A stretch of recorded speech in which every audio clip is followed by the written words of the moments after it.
പാഠം 973. ഒരു മഹാജ്ഞാനിയുടെ കഥ.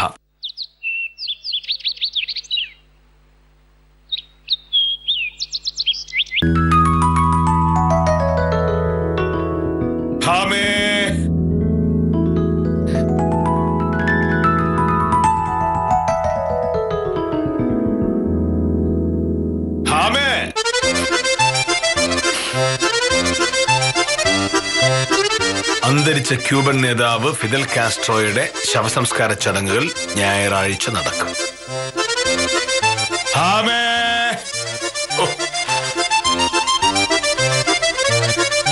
അന്തരിച്ച നേതാവിന് ആദരാഞ്ജലികൾ അർപ്പിച്ചുകൊണ്ട് ലോകമെങ്ങും ചടങ്ങുകൾ. കാസ്ട്രോയുടെ ഓർമ്മകളിൽ വിതുമ്പി ക്യൂബ. എന്താ മോനട്ടാ? എനിക്ക് ആഫീസിൽ പോണ്ടേ, ചോറ്റുപത്രോടെ. എന്റെ വാലിരിക്കുന്നവരൊന്ന് മോഹനയുടെ കേക്കും ഊണ് ചോറ്റുപാത്രത്തിലാക്കി അടുക്കളെടുത്ത് വെച്ചിട്ടുണ്ട്. അത് നിങ്ങൾ എടുത്തോണ്ട് വന്ന് എന്തായിരുന്നു മോനട്ടാ? എനിക്കിവിടെ 100 കൂട്ടം ജോലിയുണ്ട്. ഞാൻ പത്രം വായിക്കുന്ന കണ്ടില്ലേ? അയ്യോ, ഈ പത്രം വായന ഒരു 10 മിനിറ്റ് നിർത്തി ആകാശം വല്ലൊടി വീഴുവോ? ഇതിന് മാത്രം കുത്തി പിടിച്ചിരുന്ന് വായിക്കാൻ മോഹനയുടെ നാളെ പരീക്ഷ വല്ലതും ഉണ്ടോ? പത്രം വായിക്കുന്നതിന്റെ പ്രാധാന്യം എന്താണെന്ന് നിന്നെ പോലുള്ള മന്ദബുദ്ധികൾക്ക് മനസ്സിലാവില്ല. 3 നേരം വല്ല വെച്ചുണ്ടാക്കി തരണമെങ്കിൽ ഈ മന്ദബുദ്ധി തന്നെ വിചാരിക്കണ്ടേ? ഉച്ചയ്ക്ക് ഉണ്ണോന്നുണ്ടെങ്കിൽ മോഹനയുടെ തന്നെ പോയാൽ ചോറ്റുപാത്രം എടുത്തോണ്ട് വന്നാൽ മതി. അത്ര നേരം പത്രം വായിക്കാത്തതിന്റെ പേരില് മോഹനയുടെ ചത്ത ബോഡി അങ്ങ് പോട്ടെ.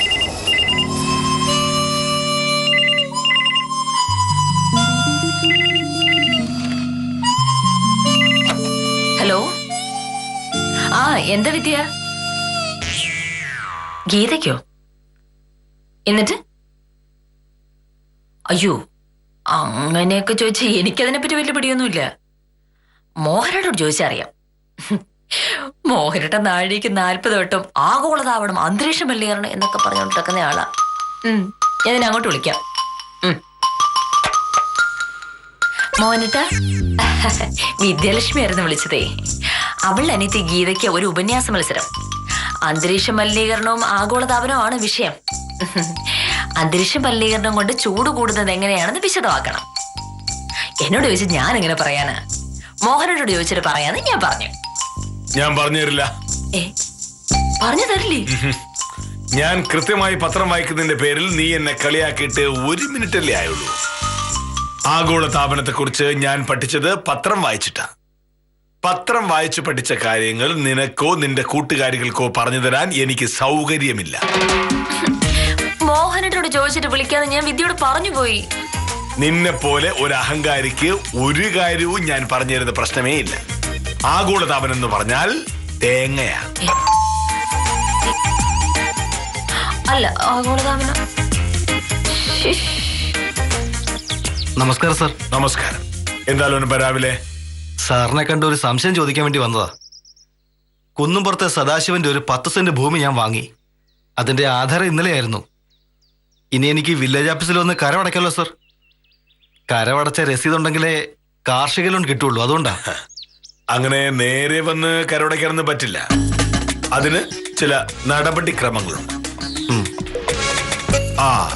ലോനപ്പൻ വന്നത് എന്നെ കണ്ട് ചില സംശയങ്ങൾ ചോദിക്കാൻ. ഒരു സംശയം ഉണ്ടായാലും ചോദിക്കാൻ ഞാനല്ലേ ഉള്ളൂ.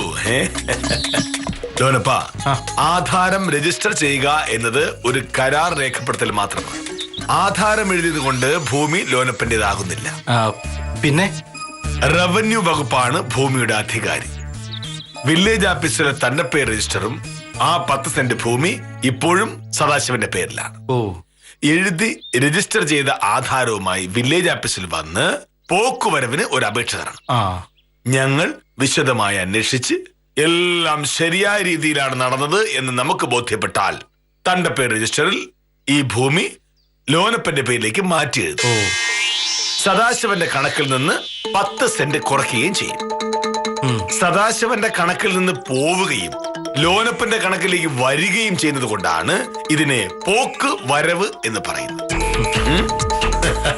പോക്കുവരവ് നടന്നാൽ പിന്നെ ആ ഭൂമി ലോനപ്പന്റേതായി തീർന്നു. അത് കഴിഞ്ഞ് ലോനപ്പന് കരമടയ്ക്കാം. പോക്കുവരവിന് എത്ര ദിവസം എടുക്കും സർ? ആധാരത്തിന്റെ അസലും പകർപ്പും മുന്നാധാരത്തിന്റെ പകർപ്പുമായി ലോനപ്പൻ ഓഫീസിലേക്ക് വരൂ. ബാക്കി കാര്യങ്ങൾ നമുക്ക് അപ്പം സംസാരിക്കാം. ഓ ശരി സാർ. ശരി. എന്നാ ഞാനങ്ങോട്ട്. ആ ഇപ്പോൾ നിനക്ക് ഇന്നലെ പോയാ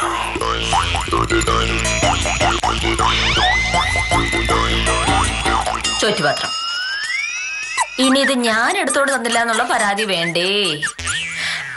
നമ്മൾ തമ്മിലുള്ള പ്രശ്നം തീർന്നു. നമ്മൾ തമ്മിലുള്ള പ്രശ്നം ഒരിക്കലും തീരില്ല. മാറ്റി. ഞാനൊരു വാശി കാണിച്ചു, മോഹനട്ട് തിരിച്ചും കാണിച്ചു. എന്റെ വാശി ഞാൻ മാറ്റിയില്ലേ, അപ്പൊ മോഹനട്ടന്റെ വാശി മോഹനട്ടൻ മാറ്റേ. ആഗോളതാപനത്തെ കുറിച്ച് ഒന്നും പറഞ്ഞതാ, എനിക്ക് വിദ്യ വിളിക്കാനുള്ളതാ. നിനക്ക് ആവശ്യമുള്ളപ്പോ നീ എങ്ങനെ സോപ്പിടും, അല്ലാതെ കളിയാക്കും. എനിക്ക് എന്തുമാത്രം അറിവും വിവരമുണ്ടെന്ന് ലോനപ്പൻ വന്നപ്പോ നിനക്ക് മനസ്സിലായല്ലോ. ഈ നാട്ടിലുള്ള മനുഷ്യർ മുഴുവൻ ഓരോരോ സംശയങ്ങൾക്കായി എന്നെ കാണാൻ വരും. എന്നിട്ടും നിനക്ക് എന്നോട് ഒരു ബഹുമാനവുമില്ല. ഒടുവിലെന്തായി? നിന്റെ കൂട്ടുകാരിയായ വിദ്യാലക്ഷ്മിക്ക് ഒരാവശ്യം വന്നപ്പോ എന്റെ കാല് പിടിക്കേണ്ടി വന്നു. കാല് പിടിച്ചൊന്നുമില്ല. കാല് പിടിച്ചിട്ട് കാര്യമില്ല. വേറെ ആർക്ക് എന്തൊക്കെ പറഞ്ഞു കൊടുത്താലും നിനക്ക് ഞാൻ ഒന്നും പറഞ്ഞില്ല. ഒരു മടങ്ങ് ആളാവല്ലേ. ആഗോളതാപനത്തെ പറ്റി ചോദിക്കാൻ വേറെ ആളില്ലാഞ്ഞിട്ടല്ല ഇവിടെ. ഞാൻ വേറെ ആരോടെങ്കിലും ചോദിച്ചിട്ടുണ്ടെങ്കിൽ അതിന്റെ നാണക്കേട് മോഹനേട്ടനാ. മോഹനേട്ടൻ അതിനെ കുറിച്ച് അറിയില്ലെന്ന് അവര് കരുതില്ലേ? എന്നെ അറിയാവുന്നവരാരും അങ്ങനെ കരുതില്ല. കാരണം എനിക്കൊരു വിധപ്പെട്ട എല്ലാ വിഷയങ്ങളിലും നല്ല അറിവാണെന്ന് നാട്ടുകാർക്ക് എല്ലാം അറിയാം. അയ്യടാ, അതിന് നിന്റെ സാക്ഷ്യപത്രം വേണ്ട. എന്ന് വെച്ചാ മോഹനേട്ടൻ ഒരു വിശ്വവിജ്ഞാന കോശമല്ലേ. ലോനപ്പം വന്ന് ചോദിച്ച വില്ലേജ് ഓഫീസിലെ കാര്യമായതുകൊണ്ട് പറഞ്ഞു കൊടുത്തു. 6-7 കൊല്ലമായിട്ട് വില്ലേജ് ഓഫീസിലല്ലേ മോഹനേട്ടന്റെ പണി. ശീശുവാലേട്ടനോട് ചോദിച്ചാലേ അത്രയൊക്കെ പറഞ്ഞു. സാറേ,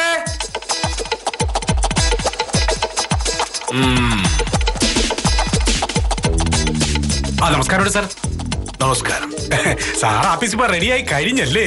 അപ്പൊ ഞാൻ കൃത്യസമയത്ത് തന്നെയാണ് വന്നത്. ഞാൻ എല്ലാ ദിവസവും കൃത്യം 9:38 ഇവിടുന്ന് പുറപ്പെടാറുള്ളത്. ഓ, ഇപ്പോൾ 9:27. ഇനി 11 മിനിറ്റ് കൂടി ബാക്കിയുണ്ട്. സാറേ, ഞാൻ വന്നത് നമ്മുടെ പ്രഭാകരൻ ചേട്ടൻ പറഞ്ഞിട്ടാണേ. പ്രഭാകരൻ ചേട്ടന്റെ 20 സെന്റ് വസ്തു സർക്കാർ ഏറ്റെടുത്തല്ലോ. ആ പുതിയ ബസ് സ്റ്റാൻഡിന്റെ സ്ഥലം ഏറ്റെടുത്തതിന്റെ കൂടെ ആ സ്ഥലത്തിന് സെന്റിന് 60,000 രൂപയാണ് സർക്കാർ നിശ്ചയിച്ച വില. അപ്പോ 20 സെന്റിന് 6-2 ലക്ഷം രൂപ. പക്ഷെ ഇന്നലെ പ്രഭാകരൻ ചേട്ടൻ ചെക്ക് കൊടുത്തപ്പോ 10,80,000 രൂപയേ ഉള്ളൂ. ബാക്കി നികുതിയാണെന്ന് പറഞ്ഞു. സാറേ, ഈ സ്ഥലം വിൽക്കുന്നതിനൊക്കെ നികുതി ഉണ്ടോ സാറേ? തീർച്ചയായും. ഓ, സർക്കാർ ഏറ്റെടുത്ത ഭൂമിക്ക് പകരമായി 12 ലക്ഷം രൂപ സർക്കാർ പ്രഭാകരൻ ചേട്ടന് നഷ്ടപരിഹാരം കൊടുക്കും. സർക്കാരിൽ നിന്ന് ഒരാൾക്ക് അങ്ങനെ പണം കൊടുക്കുമ്പോൾ 10% തുക നികുതിയായി പിടിക്കും. ഉറവിടത്തിൽ തന്നെ നികുതി പിടിക്കുന്ന ഏർപ്പാടാണ് അത്. അങ്ങനെ സർക്കാർ പിടിച്ച തുക ആദായ നികുതി വകുപ്പിനെ ഏൽപ്പിക്കുകയാണ് ചെയ്യാറുള്ളത്. അയ്യോ, അതെന്തോ ഏർപ്പാട് സാറേ. പ്രഭാകരൻ ചേട്ടന്റെ അച്ഛന്റെ കാലം മുതലേ ഉള്ള ഭൂമിയാണ്. നമസ്കാരം. അത് വിറ്റേനിങ്ങനെ നികുതിയൊക്കെ പിടിക്കാന്ന് വെച്ചാ ഉത്തമ, പ്രഭാകരൻ ചേട്ടനോട് പറയൂ ആ പണം എവിടെയും പോകില്ല എന്ന്. സാമ്പത്തിക വർഷത്തിന്റെ അവസാനത്തിൽ ആദായ നികുതി വകുപ്പിന് പ്രഭാകരൻ ചേട്ടൻ കണക്ക് സമർപ്പിച്ചു കഴിഞ്ഞാൽ അധികം താമസിയാതെ നികുതിയായി പിടിച്ച പണം ആദായ നികുതി വകുപ്പ് പ്രഭാകരൻ ചേട്ടന് തിരികെ നൽകും. പാരമ്പര്യമായി ഉണ്ടായിരുന്ന ഭൂസ്വത്ത് വിറ്റ് കിട്ടിയ പണമായതുകൊണ്ട് നികുതിയായി പിടിച്ച മുഴുവൻ പണവും തിരിച്ചു കിട്ടാനാണ് സാധ്യത. മാത്രമല്ല, പണം ആദായ നികുതി വകുപ്പിന് ലഭിച്ച അന്നു മുതൽ പ്രഭാകരൻ ചേട്ടന് മടക്കി നൽകുന്നതുവരെയുള്ള കാലയളവിൽ 12% പലിശയും കിട്ടും. ഓ, അപ്പൊ പിന്നെ പേടിക്കല്ലേ, കാശ് കിട്ടുമല്ലോ അല്ലേ? തീർച്ചയായും. ഉത്തമ, സാറേ, എനിക്ക് വില്ലേജ് ഓഫീസിലെ കാര്യങ്ങൾ മാത്രമേ അറിയാവൂ എന്ന് കരുതുന്ന ചില വിഡ്ഢികളുണ്ട് ഇവിടെ. ഉത്തമൻ എന്നോടിപ്പോ ചോദിച്ചത് റവന്യൂ വകുപ്പുമായി ബന്ധപ്പെട്ട കാര്യമാണോ? അല്ല, ആദായ നികുതി വകുപ്പുമായി ബന്ധപ്പെട്ട കാര്യമാണ്. അതും എനിക്കറിയാം. ഓ, സാറിന് അറിയായിരിക്കുമല്ലോ. അതുകൊണ്ടാണല്ലോ പ്രഭാകരൻ ചേട്ടൻ ഈ കാര്യം എന്റെ അടുത്ത് പറഞ്ഞപ്പോ ഞാൻ നേരെ പാഞ്ഞു പിടിച്ച് ഇങ്ങോട്ട് വന്നത്. മോഹനേട്ട സാറിന് അറിയാൻ പാടില്ലാത്ത എന്തെങ്കിലും കാര്യം ഈ ലോകത്തിലുണ്ടോ? ഉത്തമന് വിവരമുണ്ട്. അസൂയാലുക്കളായ ചില മുടിനീട്ടി വളർത്തിയ മന്ദബുദ്ധികളെ പോലെ അല്ല. ആദായ നികുതി വകുപ്പുമായി ബന്ധമുള്ള എന്ത് സംശയമുണ്ടെങ്കിലും എന്നെ വന്ന് കണ്ടുകൊള്ളാൻ പ്രഭാകരൻ ചേട്ടന് പറഞ്ഞുകൊള്ളൂ. ഓ പറയാം. മാറി നിന്നോളൂ. അതെ, മുടി നീട്ടി വളർത്തിയ മന്ദബുദ്ധി എന്ന് സാർ ഉദ്ദേശിച്ചത് വക്കീലിനെയാണെന്നുള്ള കാര്യം എനിക്ക് പിടികിട്ടി. എന്താണ് പ്രശ്നം? പ്രശ്നം എന്താണെന്ന് പറഞ്ഞാൽ ഉത്തമൻ പരിഹാരം പറയൂ. ഞാനൊന്ന് ശ്രമിച്ചു നോക്കാം, പറയൂ. അതായത് ഒരു 30-34 വയസ്സ് പ്രായമുള്ള ഒരാൾ, അത്യാവശ്യ വിദ്യാഭ്യാസമുണ്ട്, തരക്കേടില്ലാത്ത സർക്കാർ ജോലി, കല്യാണം കഴിഞ്ഞതാണ്. അയാൾക്ക് തലയ്ക്ക് നല്ല സുഖമില്ല, നല്ല നട്ടപ്രാന്ത്. ആശുപത്രി കൊണ്ടുവന്ന് വെച്ചാൽ സമ്മതിക്കുന്നില്ല. എന്താ ചെയ്യാൻ പറ്റുക? പറ. മോനിയുടെ സാറല്ലേ, ഈ പ്രശ്നത്തിൽ ഒരു പരിഹാരം കാണാൻ എന്നെ കൊണ്ട് പറ്റൂല. എനിക്ക് ജീവനിൽ കൊതിയുണ്ട്, അതുകൊണ്ടാ. എന്നാ പോകട്ടെ. പരിഹാരം ഉണ്ടാക്കി തരാൻ വന്നിരിക്കുന്നു. എനിക്ക് വില്ലേജ് ഓഫീസിലെ കാര്യത്തിൽ മാത്രമേ അറിവുള്ളൂ എന്ന് ഇനി നീ പറയാൻ സാധ്യതയില്ല. നിനക്ക് എന്തെങ്കിലും സംശയമുണ്ടെങ്കിൽ നീ എന്നോട് ചോദിക്കൂ, ഉത്തരം ഞാൻ പറഞ്ഞുതരാം. ഇന്ത്യൻ ഭരണഘടനയിലെയോ ശിക്ഷാ നിയമത്തിലെയോ വകുപ്പുകൾ ചോദിച്ചു വന്നുകളയരുത്. അതിനെപ്പറ്റിയൊക്കെയുള്ള പൊതുവായ വിവരങ്ങൾ എനിക്കറിയാം. അത്രയും ഒരാൾ പഠിക്കേണ്ടതായിട്ടുള്ളൂ. കാരണം എനിക്കത് പഠിച്ചുകൊണ്ടിരുന്നാ പോരല്ലോ, എല്ലാ കാര്യങ്ങളും പഠിക്കണ്ടേ. ചോദിക്കൂ, ഏത് ചോദ്യത്തിന് ഞാൻ ഉത്തരം പറയും. ചോദിക്കട്ടെ. ആഗോളതാപനം പറ, കേക്കട്ടെ. ഇത് നിന്റെ സംശയമല്ലല്ലോ, വിദ്യാലക്ഷ്മിയുടെ അനിയത്തി ഗീതയുടെ അല്ലേ? അതിപ്പോ എന്തായാലും എന്താ, മോഹനയുടെ ഉത്തരം പറ. വിവിധ തരം മലിനീകരണത്തിന്റെ ഭാഗമായി അന്തരീക്ഷത്തിലെ കാർബണിന്റെ അളവ് കൂടുന്നു. സൂര്യരശ്മികളുടെ ചൂട് ആഗിരണം ചെയ്യുന്ന സ്വഭാവം കാർബണിന് കൂടുതലായുള്ളത് കൊണ്ട് കാർബൺ പെട്ടെന്ന് ചൂടാവുകയും ചൂട് പുറത്തുവിടാതിരിക്കുകയും ചെയ്യും. അതുകൊണ്ട് തന്നെ കാർബൺ കൂടിയാൽ അന്തരീക്ഷ താപവും കൂടും. ഇതാണ് ആഗോള താപനം കൂടുന്നതിന്റെ കാരണം. ഇതൊക്കെ നേരത്തെ പറഞ്ഞു പോരായിരുന്നു. നിനക്ക് ഇനി ഒരു അവസരം കൂടി തരാം. ഈ ലോകത്തുള്ള ഏത് വിഷയത്തെ പറ്റിയും ചോദിച്ചോളൂ, ഞാൻ ഉത്തരം പറഞ്ഞുതരാം. മോഹനകൃഷ്ണ സാർ, നീ വിചാരിക്കുന്ന പോലെ ചെറിയൊരാളല്ല. അങ്ങനെ ചോദിച്ചാ ഒരു ചോദ്യം ആലോചിക്കാൻ പോലും നിനക്ക് സമയം വേണം. ആയിക്കോട്ടെ, വൈകുന്നേരം വരെ ആലോചിച്ചോളൂ. എന്നെ ചോദ്യം ചോദിച്ച് തോൽപ്പിക്കാൻ പറ്റിയാൽ നീ പറയുന്ന എന്തും ഞാൻ ചെയ്യും. ഉറപ്പാണോ? ഉറപ്പ്. പിന്നൊരു കാര്യം, ചോദിക്കുന്ന ചോദ്യത്തെ പറ്റി നിനക്കും അറിയാമായിരിക്കും. അല്ലാതെ എവിടെന്നെങ്കിലും ഒരു ചോദ്യം എടുത്തു വന്നിട്ട് പ്രത്യേകിച്ച് കാര്യമൊന്നുമില്ല. പൊതുവെ മനുഷ്യർ അറിഞ്ഞിരിക്കേണ്ട വിഷയത്തിലായിരിക്കണം ചോദ്യം എന്നർത്ഥം. ശരി, സമ്മതിച്ചു. ഞാൻ ഇറങ്ങുന്നു. വൈകുന്നേരം വരെ സമയമുണ്ട്.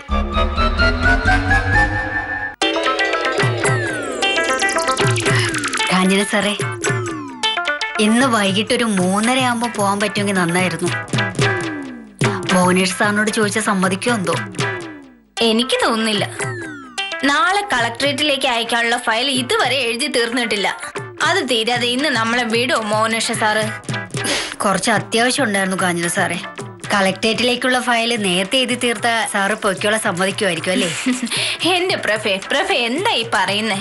നമ്മൾ രണ്ടുപേരും കൂടെ മത്സരിച്ച് എഴുതിയാലും ആ ഫയൽ 5 മണിയാവാതെ തീരില്ല. നമസ്കാരം കാഞ്ചന സാറേ. നമസ്കാരം. നമസ്കാരം പ്രഭു സാറേ. ശിശുപാലൻ ചേട്ടൻ പൂങ്കിനാവ് വാങ്ങിച്ചില്ലേ? ഞാൻ ജംഗ്ഷനിലൊക്കെ നോക്കി പ്രഭു സാറേ.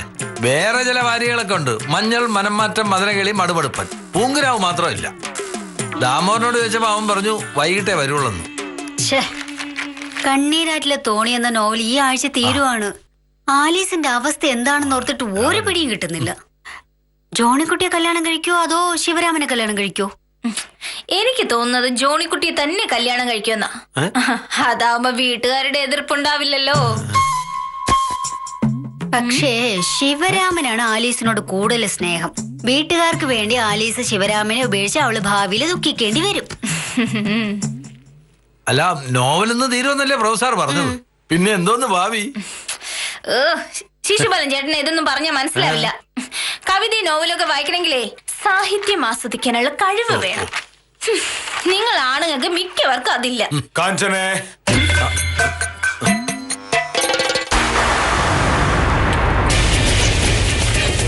പറഞ്ഞു ഞാൻ കേട്ടു. ആണുങ്ങളെക്കാൾ കൂടുതൽ സാഹിത്യം ആസ്വദിക്കുന്നത് പെണ്ണുങ്ങളാണെങ്കിൽ ഞാൻ ചോദിക്കുന്ന ചോദ്യങ്ങൾക്ക് ഉത്തരം പറയണം. എന്ത് ചോദ്യ സാർ? സാഹിത്യം തന്നെ, അല്ല എന്താ? നോവലിന്റെ കാര്യമാണെങ്കിൽ സാർ ചോദിച്ചാൽ ഞാൻ പറയാം. ഖസാക്കിന്റെ ഇതിഹാസം എന്ന നോവൽ എഴുതിയത് ആരാണ്? എന്താ കേട്ടിട്ടില്ലേ? ഖസാക്കിന്റെ ഇതിഹാസം. അത് നോവലാണോ സാർ?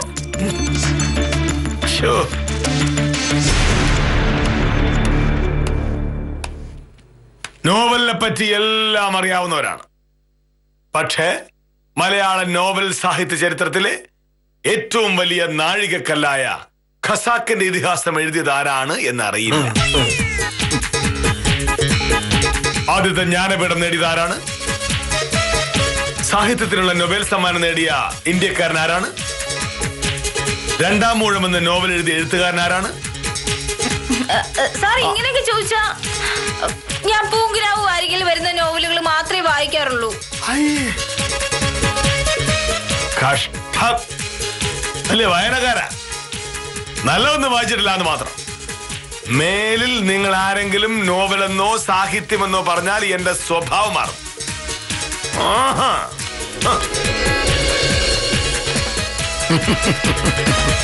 കാഞ്ചന സാർ എന്താ പറഞ്ഞേ? ഞങ്ങൾ ആണുങ്ങൾക്ക് സാഹിത്യം അറിയില്ല. ഇപ്പൊ എന്തായി? അതെ, ഞാൻ നോവൽ വായിക്കുന്നത് എന്റെ മനസ്സിന് സന്തോഷം കിട്ടാനാ. അല്ലാതെ സാറ് പറഞ്ഞ പോലത്തെ കടിച്ചാ പൊട്ടത്തെ നോവൽ എന്ന് എനിക്ക് പിടിക്കില്ല. അല്ല പ്രഭ എന്താ ആലോചിക്കുന്നത്? ഞാൻ മോഹനേഷ് സാറിനെ ഒന്ന് കണ്ടിട്ട് വരാം. വൈകിട്ട് നേരത്തെ പോണമെന്നൊന്ന് പറഞ്ഞു നോക്കട്ടെ. നടന്നത് തന്നെ ശ്രമിച്ചു നോക്കാലോ. നടന്നാലോ? നടക്കും നടക്കും, പോയി നോക്ക്. ക്ഷമിച്ചു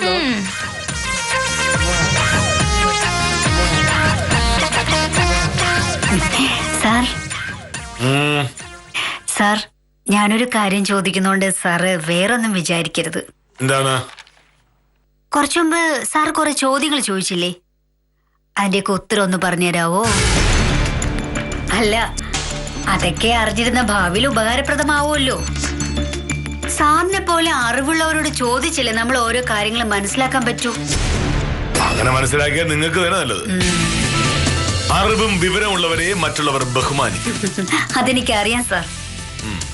ആ ചോദ്യങ്ങളുടെ ഉത്തരം ഒന്ന് പറഞ്ഞു തന്നാ. ആദ്യത്തെ ചോദ്യം എന്തായിരുന്നു? ഖസാക്കിന്റെ ഇതിഹാസം എഴുതിയത് ആരാണ്?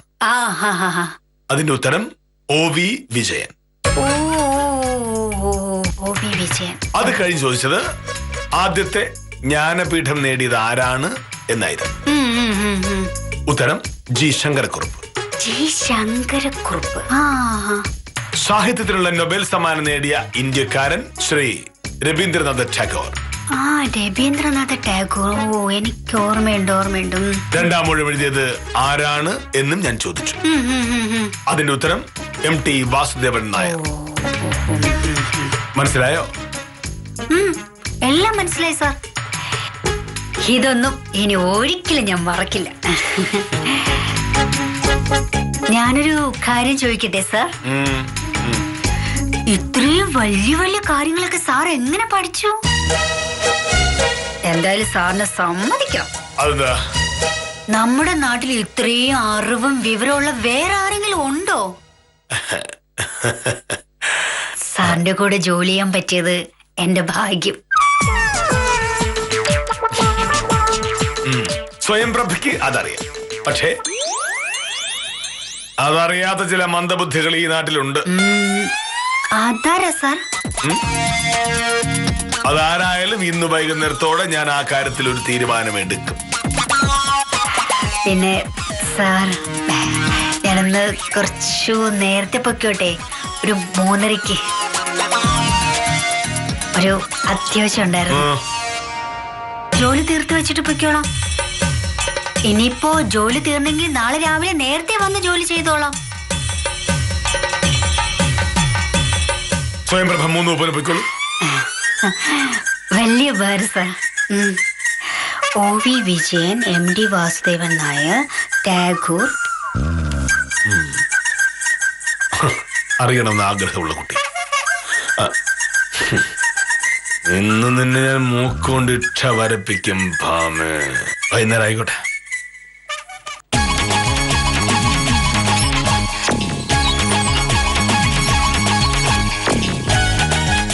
ഭാമേ. ചായക്ക് ഒരു 5 മിനിറ്റ് കൂടിയേ. മോഹനയുടെ പോയിട്ട് ഷർട്ട് മുണ്ട് മാറി വാ. ഷർട്ടും മുണ്ടും മാറേണ്ട സമയത്ത് മാറാൻ എനിക്കറിയാം. അതിനു മുൻപ് എനിക്ക് നിന്നോട് വേറെ ചില കാര്യങ്ങൾ ചോദിക്കാനുണ്ട്. വേറെന്താ കാര്യം? രാവിലെ ഞാൻ പത്രം വായിച്ചുകൊണ്ടിരുന്നപ്പോൾ നീ കുറ്റം പറഞ്ഞു. പക്ഷേ നിന്റെ കൂട്ടുകാരി വിദ്യാലക്ഷ്മിക്ക് ഒരു സഹായം വേണ്ടി വന്നപ്പോൾ നിനക്ക് എന്നോട് ചോദിക്കേണ്ടി വന്നു. ലോനപ്പൻ വന്നതും ഉത്തമൻ വന്നതും നീ കണ്ടതാണ്, ഓർമ്മയുണ്ടല്ലോ? ഉണ്ടെങ്കിൽ ആഫീസിൽ വെച്ച് ഇന്ന് സ്വയംപ്രഭ എന്നോട് പറഞ്ഞ എന്താണ് എന്ന് കേട്ടാൽ നീ ഞെട്ടും. അയ്യേ, സ്വയംപ്രഭ അത്രക്കാരിയാ? സ്വയംപ്രഭ എന്നോട് പറയുക, എന്നത്രയും അറിവും വിവരമുള്ള ഒരാളെ കണ്ടിട്ടേയില്ല. എന്റെ കൂടെ ജോലി ചെയ്യാൻ പറ്റിയത് സ്വയംപ്രഭയുടെ ഭാഗ്യമാണ് എന്ന്. ഇപ്പൊ നീ എന്ത് പറയുന്നു? ഞാൻ എന്ത് പറയാൻ? ആമേ, നിന്റെ ഭർത്താവ് സൂര്യന് കീഴിലുള്ള സകല കാര്യങ്ങളെ കുറിച്ചും അഭിപ്രായം പറയാൻ കഴിവുള്ള ഒരാളാണ്. നിനക്ക് എന്ത് ചോദ്യങ്ങൾ വേണമെങ്കിലും എന്നോട് ചോദിക്കാം, ഞാൻ മറുപടി തന്നിരിക്കും എന്ന് രാവിലെ പറഞ്ഞത് ഓർമ്മയുണ്ടല്ലോ? എന്തെങ്കിലും ചോദ്യം കിട്ടിയോ? ചോദ്യമൊക്കെ ഉണ്ട്. ഞാൻ പറഞ്ഞ ഓർമ്മയുണ്ടല്ലോ? പൊതുവിജ്ഞാനമേ ചോദിക്കാവൂ, അല്ലാതെ IPCയും ഭരണഘടന വകുപ്പും ഒന്നും ചോദിച്ചോണ്ടോ എന്നുള്ളരുത്. അത്തരം കാര്യങ്ങൾ ആ വിഷയത്തിൽ വിദഗ്ധന്മാരായവർക്ക് മാത്രമേ പറയാൻ പറ്റൂ. പിന്നെന്താ ചോദിക്കാവുന്നത്? ലോകത്തെ ഏത് രാജ്യങ്ങളുടെയും തലസ്ഥാനം, വലിയ വലിയ രാജ്യങ്ങളുടെ ഭരണാധികാരികളുടെ പേര്, ഭാഷ, ശാസ്ത്രവുമായി ബന്ധപ്പെട്ട ചോദ്യങ്ങൾ, സാഹിത്യം, അങ്ങനെ മനുഷ്യന്റെ നിത്യ ജീവിതവുമായി ബന്ധപ്പെട്ട ചോദ്യങ്ങൾ. ശരി, ചോദിക്കട്ടെ? ചോദിക്കൂ. സാധാരണ രീതിയിൽ ഒരു കരത്തിൽ വെച്ച് തിളപ്പിച്ചാൽ അരി വേവാൻ എത്ര സമയം എടുക്കും?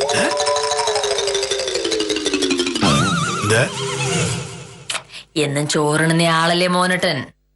അപ്പോ അരിയും ചോറും ഒക്കെ നിത്യജീവിതത്തിന്റെ ഭാഗമല്ലേ? പറ പറ പറ പറ അരി വെന്ത് ചോറാവാൻ എത്ര നേരം വേണം? ഇവിടെ ഞാൻ ചോദിച്ചേ. ഇവിടെ സാമ്പാറില്ലേ, സാമ്പാർ ചോറിനകത്ത് ഒഴിച്ചു കഴിക്കണേ, അതെങ്ങനെ ഉണ്ടാക്കണേ? ഇന്ന് രാവിലെ മോനട്ടൻ സാമ്പാർ കഴിച്ചതാണേ. അത് നിത്യജീവിതത്തിന്റെ ഭാഗമാ. മോഹനട്ടന്റെ ഷർട്ട് മുണ്ട് വലക്കുന്നത് ഏത് സോപ്പൊടി ഉപയോഗിച്ചാ? ഇതൊക്കെയാണ് ചോദ്യങ്ങള്. അതിനെന്താണ്? ഇതാണ് അടിസ്ഥാനപരമായ ചോദ്യങ്ങൾ. ഈ ചോദ്യത്തിനുള്ള ഉത്തരം അറിയാതെ ഗ്വാട്ടിമാലയുടെ പ്രസിഡന്റ് ആരാ, ഉസ്ബെക്കിസ്ഥാനിലെ ഭാഷ ഏതാ, ഭൂമിയിലേക്ക് ചന്ദ്രനിലേക്ക് എത്ര ദൂരം ഉണ്ടാവും എന്നൊന്നും ചോദിച്ചു നടന്നിട്ട് ഒരു കാര്യമില്ല. മോഹനട്ടന് അറിവും വിവരവും ഉണ്ട്, സമ്മതിച്ചു. അത് നല്ലത് തന്നെയാ. പക്ഷെ അതിന്റെ പേരിൽ ബാക്കിയുള്ളവരെ കളിയാക്കാൻ നടക്കരുത്. വേണമെങ്കിൽ ഷർട്ട് മുണ്ട് മാറിയിട്ട് വാ, ഞാൻ ചായ ഉണ്ടാക്കാം. അല്ല മോഹനേട്ടാ, ചായ ഉണ്ടാക്കുമ്പോ ചായപ്പൊടി പാലിട്ട് തിളപ്പിക്കണോ, പാല് തിളപ്പിച്ചിട്ട് ചായപ്പൊടി അതിനകത്തിട്ടാ മതിയോ? വലിയ കാര്യങ്ങള്. അയ്യടാ, വലിയ വലിയ കാര്യങ്ങളൊക്കെ അറിയാം, പക്ഷേ ദൈനംദിന ജീവിതത്തിൽ അത്യാവശ്യമായി വേണ്ട ചില കാര്യങ്ങളാണ് അറിയാതെ പോയത്. പഠിക്കുന്ന കൂട്ടത്തിൽ അത്തരം കാര്യങ്ങൾ കൂടി പഠിക്കാൻ വില്ലേജ് ഓഫീസർ സമയം കണ്ടെത്തുമെന്ന പ്രതീക്ഷയിൽ ഇന്നത്തേക്ക് വിടാം. കാര്യം നിസാരം തുടരുന്നു.